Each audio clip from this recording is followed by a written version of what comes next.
नमस्कार, आप देख रहे हैं स्टेट टाइम्स और मैं हूं ख्वाहिश पटियाड़। कोरोना महामारी से पूरा विश्व जूझ रहा है और अगर भारत की बात करें तो भारत इस समय वैक्सीन को लेकर पूरी तैयारी कर चुका है और 16 जनवरी से वैक्सीन शुरू हो रही है, पहला चरण उसका शुरू हो रहा है।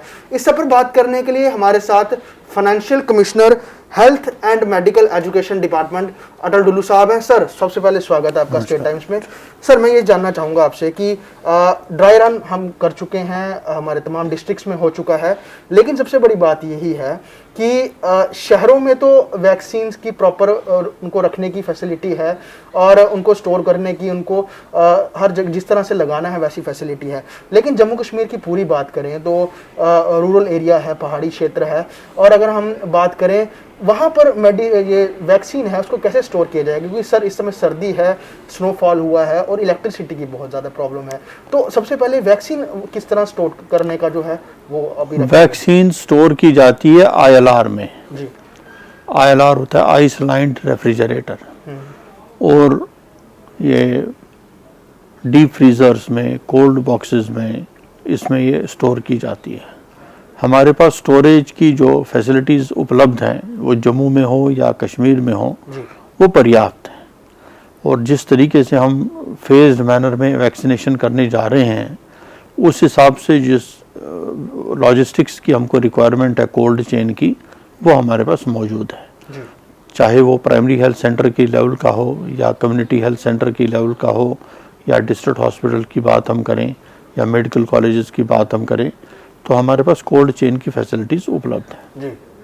सर, इसके अलावा मैं जानना चाहूँगा वैक्सीन जो लगनी है जिसके लेकर ड्राई रन भी हुआ, लेकिन अभी तक वैक्सीन का तीसरा ट्रायल नहीं हुआ है, उसको लेकर आम लोगों में या फिर हम बात करें मेडिकल प्रोफेशन से जुड़े हुए तमाम लोगों में एक कन्फ्यूजन है कि वैक्सीन कितनी सिक्योर है, कितना इसको लेकर जो है वो अभी खतरा नहीं है, क्योंकि अगर ये कहीं रिएक्ट करती है या फिर इस तरह से नहीं इसको सही तरीके से किसी को बॉडी में सूट करती है, तो उसको लेकर एक असमंजस बना हुआ है, एक शंका बनी हुई है। जब एक्सपर्ट्स ने इसको वैक्सीन्स को, 2 वैक्सीन्स को इंडिया में अप्रूवल दे दिया है जी।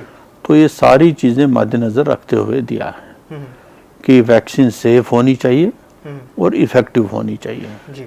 इन दोनों चीज़ों को मद्देनज़र रखते हुए ये फैसले किए गए हैं।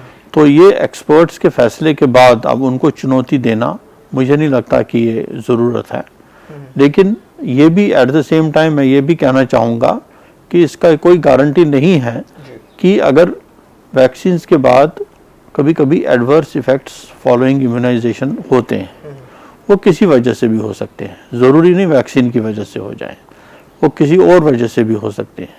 हमने यहाँ मीज़ल्स रुबेला का वैक्सीनेशन कैंपेन किया तो हमने वहाँ पर देखा कि कुछ बच्चियाँ जो थी एक जगह पर वो कुछ घबराहट उनको हो गई, फेंट होने लगी, तो हालांकि उसमें से अधिकतर जो बच्चियां थी उनको वैक्सीनेशन अभी लगा ही नहीं था जी। तो उसके बगैर ही डर के मारे ही हो गया। तो उस तरीके की चीज़ें हो जाती हैं, तो उससे घबराने की ज़रूरत नहीं है, उसके लिए हमारी तैयारियां पूरी हैं। जो हर वैक्सीनेशन साइट पर हमारी तैयारी है उसके लिए EFI मैनेजमेंट के लिए तैयारी है कि कोई इस तरीके का कोई अगर वाकया हो जाता है तो उसको डील करने के लिए हम तैयार हैं। और मुझे नहीं लगता कि कोई भी इस तरीके की कोई आशंका किसी के मन में होनी चाहिए कि सेफ्टी के, वैक्सीन की सेफ्टी के बारे में या वैक्सीन की एफिकेसी के बारे में। सर, जिस तरह से पहले चरण में टीकाकरण होना है तो उसको लेकर किन लोगों को पहले चिन्हित किया गया है कि उनको टीकाकरण किया जाएगा, और वो लोग किस तरह से एनरोल कर रहे हैं, और अगर करना हो तो किस तरह से करेंगे? सबसे पहले फेज में जो हेल्थ केयर वर्कर्स हैं उनको उनका टीकाकरण होगा जी। तो उनकी लिस्टें तो हमारे डिपार्टमेंट के पास हैं, और प्राइवेट सेक्टर के भी जो हैं उनकी भी लिस्टें हमने प्राइवेट हेल्थ केयर फैसिलिटीज़ से ली हैं, तो उन सब की लिस्टें हमने बनाई हैं और वो उनको रजिस्ट्रेशन हो चुका है जी। तो अब उनका वैक्सीनेशन का काम शुरू होना है जी। इसके बाद नेक्स्ट फेज आएगा फ्रंट लाइन वर्कर्स का, जिसमें सिक्योरिटी फोर्सेस हो गए, पुलिस हो गया, ये म्यूनिसिपैलिटी के वर्कर्स हो गए और रेवेन्यू डिपार्टमेंट के वर्कर्स हो गए, तो उनका काम चल रहा है, उनका रजिस्ट्रेशन का काम चल रहा है। तो जैसे ही वो कंप्लीट होगा तो उनका भी फिर वैक्सीनेशन शुरू होगा। तीसरे फेज में फिर 50 ईयर एंड अबव जी के जो लोग हैं, और अगर 50 ईयर से कम एज के हैं तो कोमॉर्बिड होने चाहिए, जी तो उन लोगों का वैक्सीनेशन होगा। तो उनका रजिस्ट्रेशन प्रोसेस अभी शुरू नहीं हुआ है। उनका रजिस्ट्रेशन प्रोसेस जब शुरू हो जाएगा तब हम आपके पास आएंगे और बताएंगे कि किस तरीके से उसका रजिस्ट्रेशन करना है। सर, जिस तरह से लोग आएंगे, तो क्योंकि हमने कई बार देखा है कि जब इस तरह के मास प्रोग्राम्स होते हैं तो एकदम से भीड़ आ जाती है, लोगों को जो कहीं ना कहीं पेशेंस नहीं रहती है, वो कहते हैं कि हम फर्स्ट कम फर्स्ट सर्व के करके हम फटाफट निकल जाएं, तो उस जगह से बहुत पैनिक फैल जाता है। उसके लिए क्या प्रिकॉशन है कि भीड़ ना मचे और एसओपीज का भी जो है वो ख्याल रखा जाए? सबसे पहले वैक्सीनेशन उसी का होगा जो प्री रजिस्टर्ड होगा। जी, जैसे कि इलेक्शन में होता है कि जिसका नाम, जिस आदमी का नाम वोटर लिस्ट में हो वही सिर्फ वोट डाल सकता है।